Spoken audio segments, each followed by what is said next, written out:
بسم الله الرحمن الرحيم. عَمَّ يتساءلون عن النبأ العظيم الذي هم فيه مختلفون كلا سيعلمون ثم كلا سيعلمون ألم نجعل الأرض مهادا والجبال أوتادا وخلقناكم أزواجا وجعلنا نومكم سباتا وجعلنا الليل لباسا وجعلنا النهار معاشا وبنينا فوقكم سبعا شدادا وجعلنا سراجا وهاجا وأنزلنا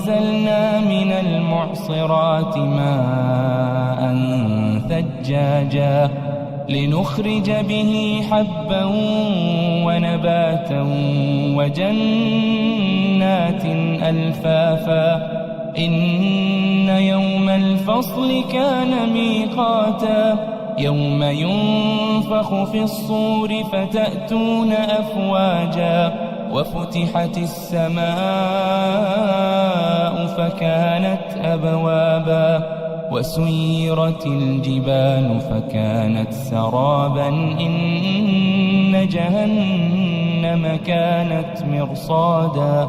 للطاغين مآبا لابثين فيها أحقابا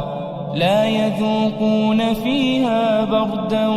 ولا شرابا إلا حميما وغساقا جزاء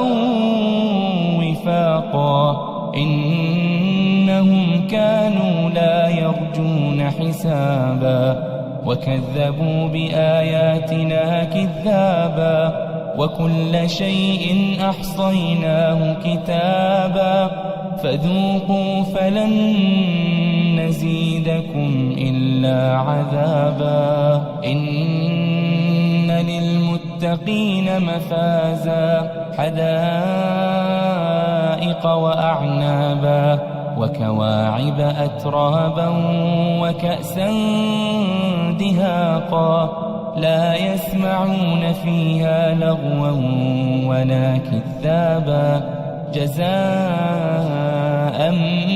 من ربك عطاء حسابا رب السماوات والأرض وما بينهما الرحمن لا يملكون منه خطابا يوم يقوم الروح والملائكة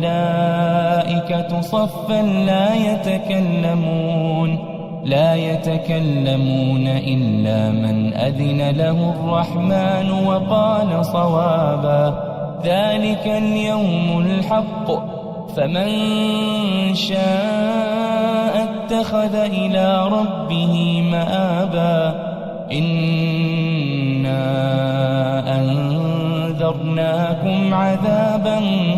قريبا